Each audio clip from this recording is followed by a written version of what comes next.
안녕하세요. 대박땅꾼TV의 대박땅꾼 전은교 소장입니다. 제목이 지금 4억에 서울에 주택을 짓는다고 해서 좀 많은 분들이 좀 관심을 가질 것 같은데요. 말이 되냐? 중심지역은 전세금도 안 되는 돈인데 어떻게 4억으로 서울에 집을 짓냐 이렇게 반신반의 하시는 분이 거의 많으실 것 같습니다. 협소주택이라고 들어보셨나요?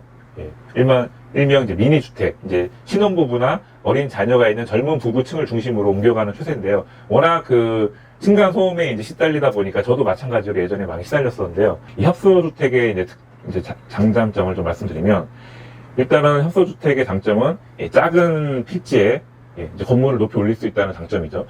이분이 30대인데 막 경매로 이제 처음에 알아보시다가 이제 4억짜리 내가 집을 질 수 있다가 딱 처음에 얘기했을 때 많이 놀랬습니다. 장난 아니야 지금 서울에 어떻게 집을 짓냐. 그리고 자기는 덩치도 큰데 이 25평짜리 대지에다가 뭘 집을 어떻게 짓냐. 이 방도 좁은데 이렇게 하셨는데 그거를 단층이 아니고 이제 4층까지 올릴 거다. 그러니까 좀 이해를 하시더라고요. 그래서 지하랑 1, 2, 3층까지 아니면 최대 5층까지 올릴 수 있는데 대신에 이제 용도가 좋아야 됩니다. 그래서 1종이나 2종 이상의 용도지역, 주거지역 용도가 돼야 되면 건폐율이나 용적률이 잘 나오기 때문에 평수가 좀 작더라도 거기를 빽빽히 잘 활용할 수 있다는 게 장점입니다.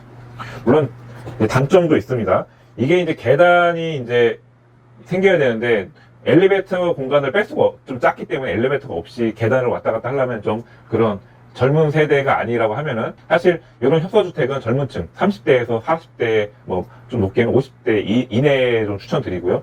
한 60대까지는 조금 이제 약간 계단으로 활용하기엔 좀 버겁기 때문에 그거는 좀 단점으로 좀 말씀드리겠습니다. 이 협소주택은 최대한 활용도를 높게 설계를 해야 됩니다. 이 작은 평수를 가지고 최대한 많은 활용을 빽빽히 해야 되기 때문에 설계 과정이 되게 중요한데요. 첫 번째로 이제 말씀드리는 게 협소주택은 이제 층고를 좀 높여야 됩니다.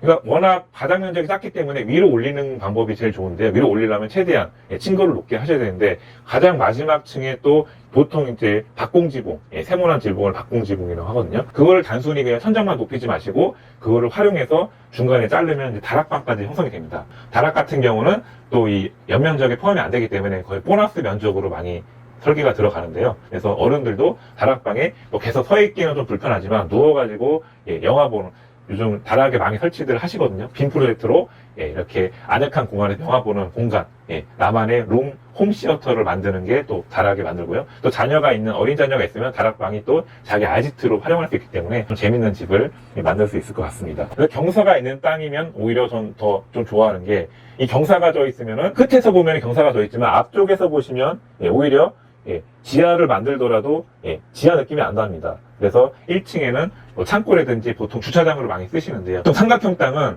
그 끝에 쪽에 좀 필요 없는 부분이 좀 남아 있을 수가 있는데요. 이 부분을 버리시면 안 됩니다. 이 아까운 땅이잖아요. 그 땅을 버리지 마시고 그 땅에다가 주차장 부지라든지 이제 조경수, 나무를 심어가지고 좀 더 알뜰하게 땅을 좀 활용하시는 게 좋을 것 같고요. 오히려 못생긴 경사진 땅을 갖다가 활용하는 방법 이런 걸 잘 생각해 보시고 1층은 보통 이제 가족들이 모이는 공간 1층은 거실, 2층은 주방, 3층 이상은 이제 침실로 마련하시고 마지막 4층은 이제 서재나 이제 선천장을 아까 말씀드린 대로 다락으로 만드셔가지고 이렇게 홈시어터를 만드시면 될 것 같습니다. 대신에 층수가 많아질수록 계단으로 오르락내리락 하는 그 불편함 감수하셔야 됩니다. 그걸 단순히 운동이라고 생각할 수 있지만 꼭 짓기 전에 이런 층을 많이 만들 때 그런 거를 감안해서 만드셨으면 좋겠습니다.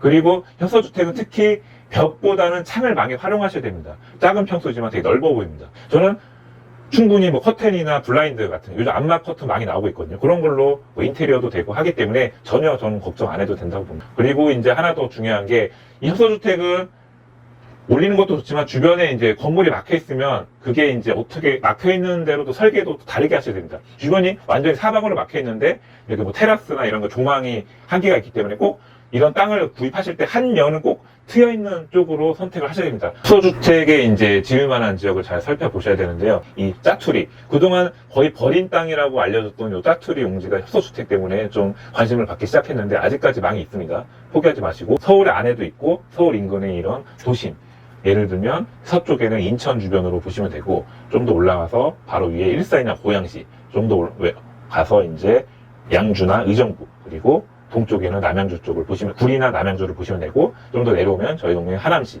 그리고 이렇게 밑에 보시면 뭐 성남이나 이런 지역 뭐 판교는 좀 비싸기 때문에 좀 위쪽으로 올라와서 성남 정도 보시면은 충분히 한 땅값만 한 2억대 내외로 구할 수 있기 때문에 이런 서울이나 수도권에서 구입을 하실 수가 있습니다. 지금 땅을 지금 당장 짓지 않더라도 탈아파트 시대가 될 예정이기 때문에 지금부터 좀 그런 땅들을 좀 알아보시거나 공부를 좀 하시고 층수가 올라가는 만큼 이 젊은 세대층에 조금 유리하다. 좀 그런 거는 참고하셔서 좀 살펴보셨으면 좋겠습니다. 오늘 계속 도움이 됐으면 구독하기와 좋아요 버튼을 눌러주시면 감사드리겠습니다. 시청해주셔서 감사합니다.